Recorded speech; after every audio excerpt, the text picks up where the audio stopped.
And well, I guess that's like so indicative of that era of Hollywood that you came up in because when you got in the industry, in my opinion, it is probably the most interesting time in modern film because you had the rise of that new Hollywood or that new age renaissance in the 80s and 70s, with directors like Spielberg, De Palma, Scorsese, Coppola. But I guess let me ask you, And Lu- oh yeah, yeah. But let me ask you, I don't know, it was almost a reset of what the motion pictures could be, and like it was challenging the established studio norms. What do you think made this period so long standing in the history of film? Long-standing. Well, the work was good, and and holds up to this day.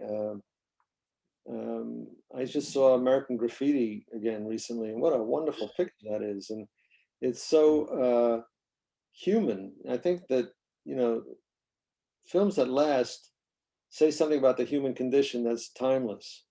So you can see, Sajid Ray film 60 years, 70 years later, and it touches your heart, or the Italian realist, neo-realist films after the war. I mean, they're extraordinarily and affecting because they're so truthful to the human condition. And I think that in the case of the film, the young guys who came up in the 70s, there was an enthusiasm for those old movies that they reflected in their work, which was meant to be entertainment, but it sort of showed a love of the movies. When I talk about Star Wars, sometimes I tell people, when you watch Star Wars, you're not watching a movie, you're watching the movies because there are references to so many different genres in Star Wars. You have, of course, you have the air battles of World War II, South Pacific movies, and you have um, the Western where you have the shootout in the bar, and uh, Han Solo's kind of a cowboy, and um, then you have Robin Hood kind of movies with the princess in the castle and leaping across moats and dueling on the castle steps and so forth. So there are all these references to all these different kinds of movies all rolled into one. And then you have science fiction with the robots. And so Star Wars is the movies. It's not a movie, it's the movies. And it's all, reimagined and cooked up in a new way, and sort of a fresh salad version of everything that's gone before. Yeah, and reading through your book, that's one thing that like I had never put together before was that the Trent scene and a lot of the space battles in Star Wars were actually just rips from old World War II dogfights, and you actually cut that fight scene together with old movie clips and real clips, and like it just I had one of those aha moments where it just clicked. I'm like, wow, like it's incorporated. Like I always knew that there was the Western incorporation and the sci-fi, but when you actually break down like sequences of scenes and the action and the motion of them, and it really just goes to show that what Lucas was incorporating the things that he loved from film into that you were incorporating the things that you loved growing up watching in the movies or watching on TV when it was available, and it makes you appreciate the medium so much more when you kind of get that backstory. But look, going back to I mean Star Wars as well as American Graffiti is, yeah, what makes those movies so human is their relatability. The first Yeah, time I saw American Graffiti, I was in actually a film appreciation class, and I was like 16, back of the classroom. I'm like, oh, we're gonna watch this old movie, and I found myself relating to these characters, which is in a bygone era, the 50s, I wouldn't have even considered, but they're having the same struggles that I'm going through. They're worried about the same things. yeah, And that's just what gets you engaged, and it gets you emotionally invested in those stories. Similar with Luke on the farm, right?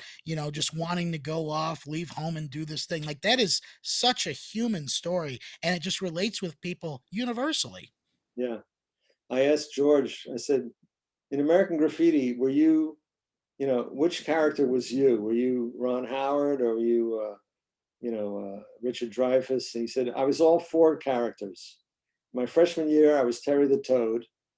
My sophomore year, I was Ron Howard, the preppy guy, Uh, my junior year, I was Paul Lamont, kind of a, you know, rakish road driving guy. And senior year, I was Dreyfus, the would-be writer heading off to college. So he was all four of those characters.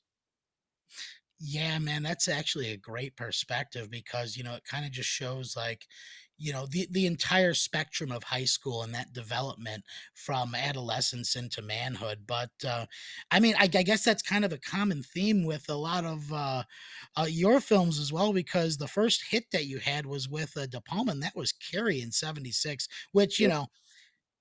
completely different genre and being in horror, but honestly, it's one of the most influential horror films of the decade. Let me ask you, what do you think gave Carrie such a lasting legacy? Well, Brian, I remember something Brian said to me when he saw Graffiti, because Graffiti came out in '72, I guess, and we made Carrie in '76. He came out of Graffiti, and Brian is a much more acerbic kind of guy than George. And he came out of Graffiti. He says, that's not the way I remember high school.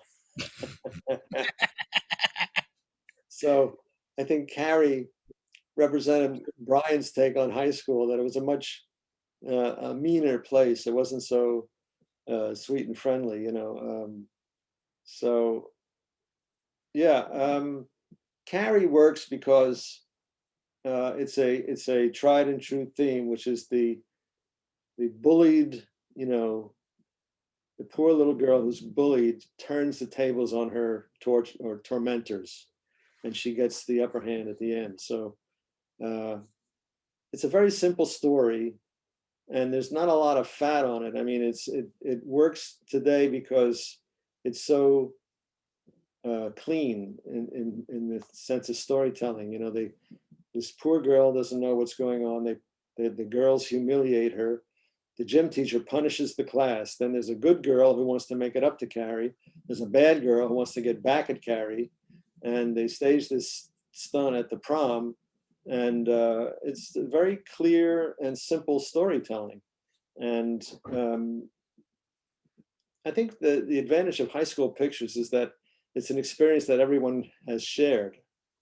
We've all been to high school, so there's an instant relatability to the situation. But I think it holds up because of that. Brian used to call it the worm turns kind of story. Poor Carrie gets the upper hand on her enemies at the end. Yeah, and well, I mean, I think what makes that film like so engaging because right off the bat, with the shower scene, Carrie is she is just at her most vulnerable. I mean, when you're in the shower, similar Yeah, to Psycho, yeah, Hitchcock do this, that vulnerability just yeah, weighs through. And it's so shocking that like you're immediately brought into this girl's world and this girl's struggle. yeah, And it slows down over the rest of the film and builds and builds and builds the tension until you get to that infamous prom scene.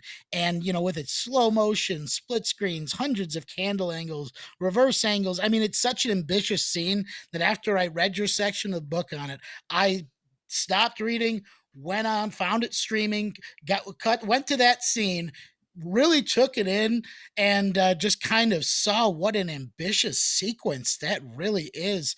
yeah. So when De Palma came up to you with this idea for this sequence and his vision for it, man, how did you break that down and approach such a daunting task? Well, it was, all praise goes to Brian for that, because he dreamed it up, and he got the pieces that he knew I would need to put it together. I mean, it was our fifth film together. We had done four pictures before, and I knew his approach to uh, point of view shots and how he intended them to be used. And I had read the script. I knew what the action was supposed to be, and here were the shots. And It was like, a playpen. It was a wonderful, that slow motion stuff. We had over 100 setups, and then the split screen was even more than that. So, um, yeah, it was. You don't think about the complexity of something till afterwards.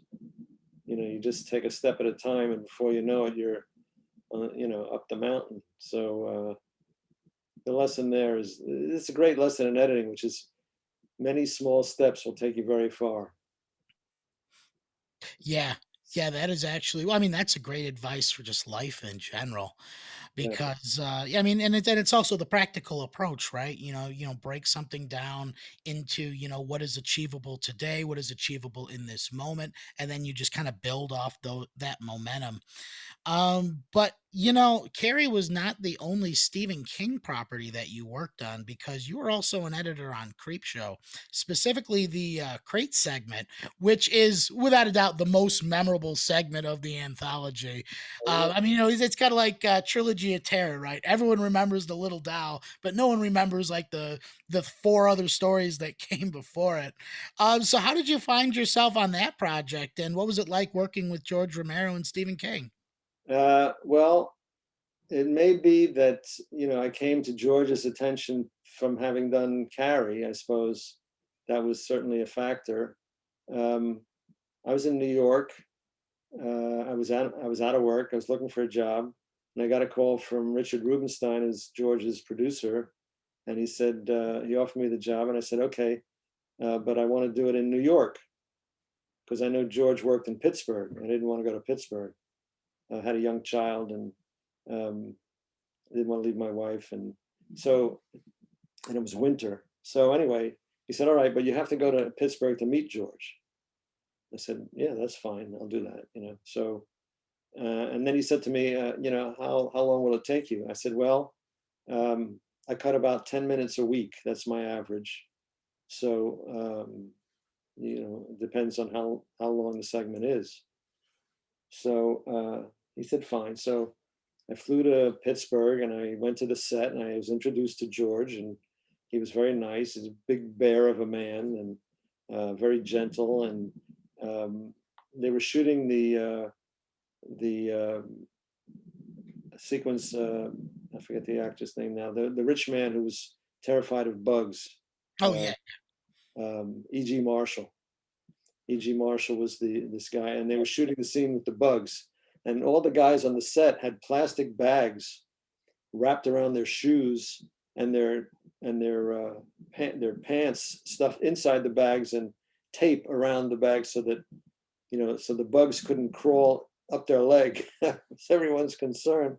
And so they're shooting the scene with all these roaches and everything. So I said, well, how do you gather them up afterwards? And they said, oh, we don't. I said, well, you know, and they were telling me that he imported these special roaches from uh, from somewhere in the Caribbean. They'd gone into caves filled with bat guano and collected these enormous cockroaches that were, and they smuggled them into the country. I said, well, what are you going to do if they get away? And they said, well, we're counting on the winter killing them off.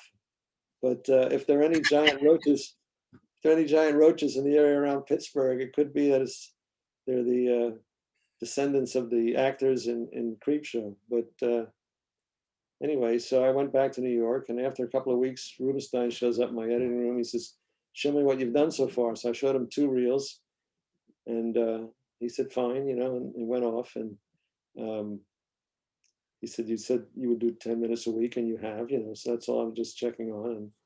And then when I finished the cut, Stephen came to the editing room, and I had a very, I had a young assistant working for me.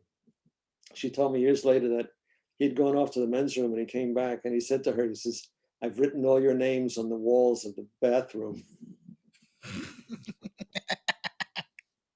We had a nice conversation. We talked about The Shining.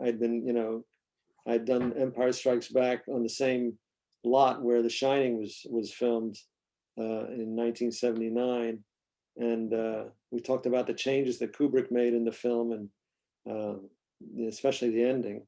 And Stephen wasn't happy at the time, although I understand since then he's revised his thinking because the film has turned out to be such a lasting, you know, icon. But anyway, we got a nice talk. And then he wrote a book years later called On Writing, and he quoted me in the book, which I found very flattering.